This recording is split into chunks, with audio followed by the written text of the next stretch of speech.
pourquoi est-ce que tout le monde déteste les vendeurs de formation? Ce que tu dois comprendre, c'est qu'en apparence, vendre une formation, ça paraît hyper simple. En fait, tu vois pas tout le travail qu'il y a derrière. Le fait de créer la vidéo, le fait de trouver un marché, le fait de trouver les gens qui le vendent, le fait de trouver une manière de le vendre. Ça, c'est des choses que les gens ils voient pas justement. Et en général, il y a plein de gens qui essayent justement. Et ça marche pas, ils font des vidéos qui sont pas forcément beaucoup vues. Ils lancent des produits que personne ne va acheter. Et le truc, c'est que le marché, en fait, il va y avoir que les offres gagnantes, donc que ceux qui font le plus d'argent. Et forcément, ceux pour qui ça marche, ils vont devenir très très très riches. Et du coup, ils vont pouvoir promouvoir encore plus leur formation, leurs produits. Ils font des vidéos qui sont encore plus vues, il y aura peut-être plus de pubs par rapport à leur formation. Et du coup, ça va faire rager justement les gens qui vont voir tout ça. Parce qu'en fait, en apparence, ça paraît beaucoup plus simple qu'avoir un métier classique. Et je pense qu'en partie, c'est vrai. Parce que le truc, c'est qu'un métier classique, au final, ou même si tu vends un produit qui n'est pas une formation, qui est un produit physique, là, tu vas avoir des coûts de production, tu vas devoir acheminer le produit, avoir les différentes pièces, devoir l'expédier. Si jamais tu as un CDI, par exemple, tu vas devoir aller au travail, tu vas devoir supporter justement les temps de trajet, le fait d'être dans les bouchons, le fait de supporter tes collègues et ton patron, si jamais c'est pas trop ta cam, par exemple. Et du coup, le problème, c'est qu'il y a plein de gens justement qui vont cibler justement ce type de personnes, à dire en gros, t'as une vie que tu détestes, tu pourrais toi aussi vendre des formations, faire comme tout le monde, et tu verrais que tu aurais une vie qui serait beaucoup mieux. Et la raison pour laquelle les gens ils vont détester ça, c'est qu'en fait il y a beaucoup de pubs justement pour les formations, et en général on n'aime pas trop la pub, c'est comme quand on était petit, qu'on regardait les dessins animés et qu'on avait les phases de pub, c'est pas forcément les moments qu'on adorait le plus, à part quand c'était des jouets, des trucs stylés comme ça, mais plus on grandit, plus c'était des pubs agressives, des pubs qui sont pas été sur des trucs forcément très très intéressants. Et du coup vis-à-vis de ça, les gens ils commencent à détester justement ceux qui vendent des formations, parce qu'en fait ils se disent attends, moi j'ai une vie qui est difficile, eux ils ont une vie qui en apparence est super simple, ils font beaucoup plus d'argent. En plus ils font que me reprocher le fait que moi aussi je pourrais faire plus d'argent, je pourrais sortir de ma condition et avoir une meilleure qualité de vie, mais au final je prends pas le pas.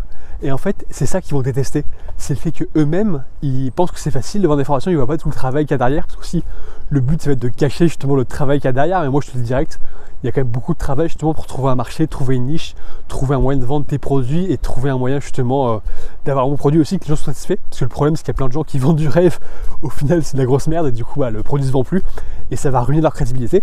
Alors que justement il faut trouver un vrai problème, un vrai produit que tu peux vendre, donc une vraie formation ou qu'importe, si tu vends un service pareil, mais qui ait beaucoup de qualité pour que les gens soient satisfaits, qu'ils puissent te recommander, que tu puisses faire encore plus de ventes.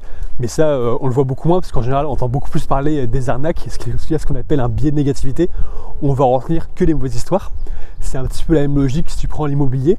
Tu dis que c'est justement une possibilité de faire de l'argent, justement d'acheter dans l'immobilier si jamais tu as un gros capital au démarrage ou que tu peux faire de l'emprunt.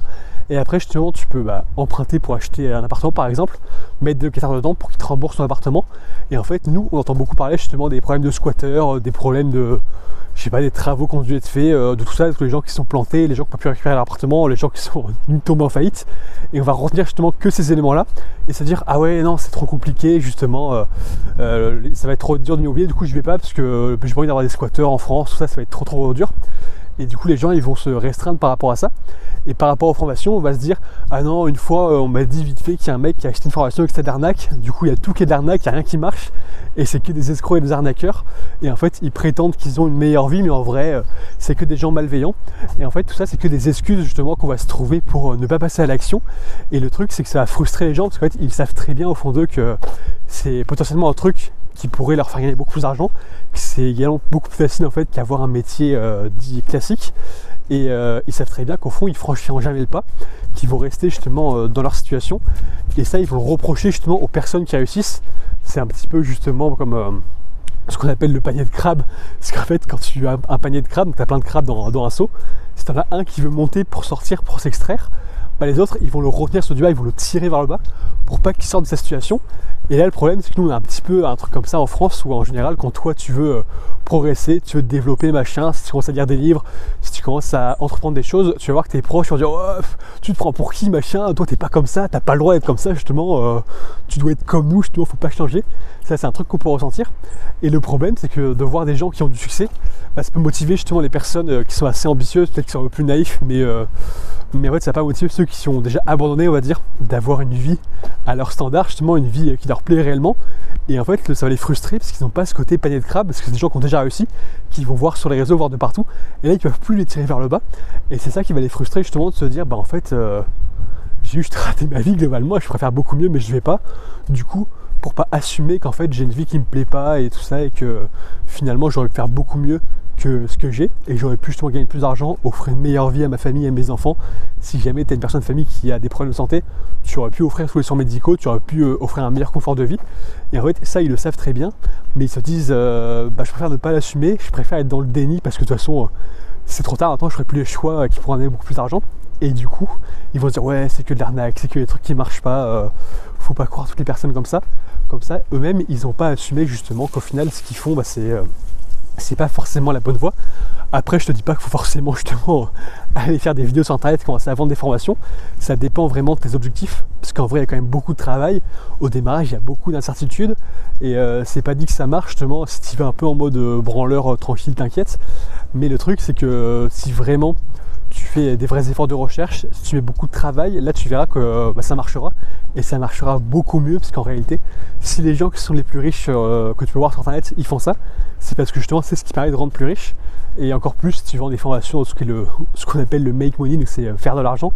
Tu vends une méthode justement pour faire de l'argent que toi tu pratiques pas du tout, comme le dropshipping par exemple, comme l'OnlyFans management, tous les trucs comme ça. C'est un truc qui peut apporter de l'argent mais qu'en fait ne va pas marcher. Ces personnes-là, ce qu'ils font, c'est qu'ils font des vidéos, ils développent une marque personnelle et ensuite ils vont vendre des méthodes comme ça pour faire de l'argent sans jamais la pratiquer. Et c'est vendre la méthode qui fait vraiment de l'argent. C'est un petit peu comme à l'époque, on allait justement chercher de l'or aux États-Unis. Ceux qui faisaient le plus d'argent, en fait, ceux qui vendaient des pelles, parce qu'il y a plein de gens qui se disaient ouais, on peut faire de l'or, du coup c'est parfait justement, on va tenter notre chance. Et en fait, ceux qui vendaient des outils, ils faisaient beaucoup plus d'argent que ce qu'ils allaient travailler et qui allaient chercher à développer leur richesse avec cette nouvelle méthode.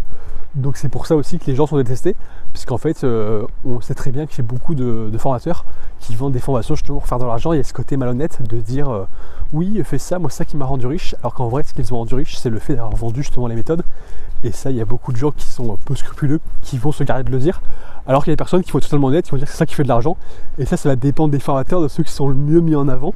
Mais après, si jamais toi tu vas en acheter, je demande des formations, si jamais tu veux lancer dans des différents projets, ce que je te recommande justement, c'est de bien faire tes recherches, de bien analyser tout ce qui peut se faire pour tout connaître globalement, connaître toutes les différentes techniques, toutes les différentes méthodes, toutes les différentes voies des choses que tu peux vendre, et puis choisir celle qui te correspond le mieux, et pas y aller tête baissée en te disant ah vas-y, j'ai vu un mec qui m'a dit que je pouvais devenir riche justement en faisant du dropshipping ou je sais pas quoi, du coup je vais faire ça.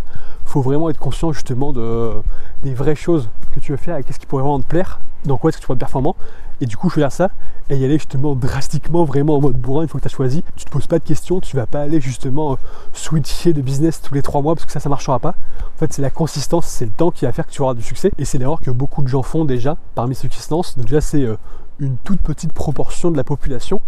Et au final, quand ces gens se sont lancés, justement, ils vont pas être consistants, ils vont switcher justement de projet en projet, et ça marchera jamais. Donc après, eux, ils vont être frustrés parce qu'en fait, c'est eux qui n'ont pas eu les compétences pour que ça marche. Ils vont dire ouais, ça marche pas, c'est de l'arnaque. Et du coup, ça va renforcer justement l'opinion populaire de tous les gens qui ne font rien de leur vie et qui vont se dire ah, je savais que c'était de l'arnaque, c'est pour ça je vais le crier sur tous les toits. Alors que moi, j'ai rien vérifié, j'ai rien tenté, et que j'assume pas qu'en fait, je peux faire beaucoup plus de ma vie que ce que je fais actuellement, mais je préfère critiquer les autres. Et c'est pour ça justement que les vendeurs de formations sont détestés.